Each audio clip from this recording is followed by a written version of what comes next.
దేవుడు మిమ్మలను ప్రేమిస్తున్నాడు.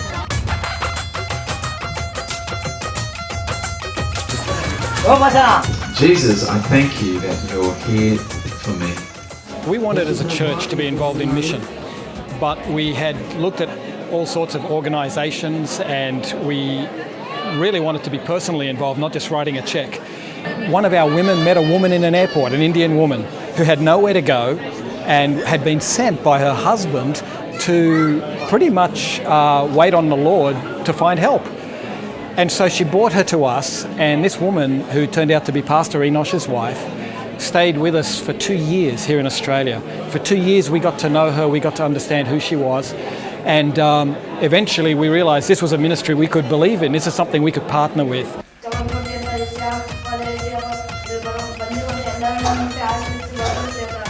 We deal with the people group known as the Dalits or the Untouchables.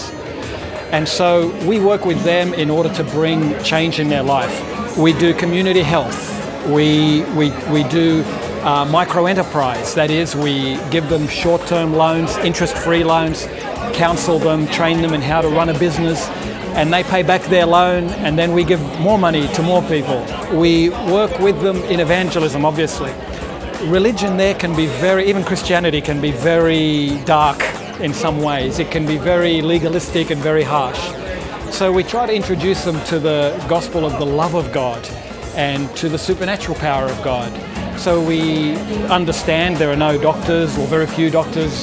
So we taught them how to pray for healing. We taught them how to ask God for miracles. And you know what? Blow me down. God works for them. They're seeing people getting saved, people getting healed. The guy in the middle there speaking as a policeman. So one of the things Enosh has now included in the health training camp is a policeman to come and talk about their social rights. The people are mostly untouchables. They are generational slaves. They are unaware of their rights. Jesus calls us to go, and all we have to do is go.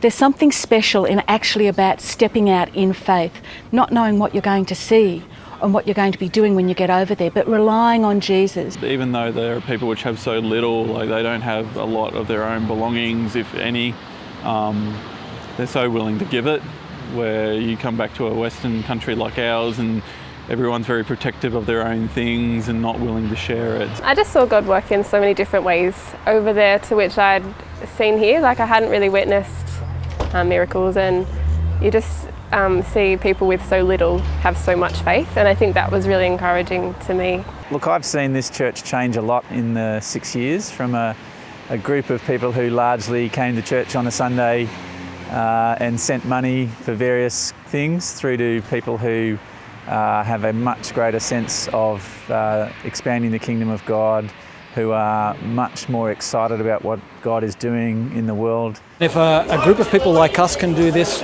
we believe anyone can do this. And you know what? If you want help, we'll partner with you. We'll help you do it. Come and talk to us. We would love to see more people involved in this ministry. God is doing great things on the earth. Don't be misled. Don't think the kingdom's shut down. God is still at work, and we're living testimony of that.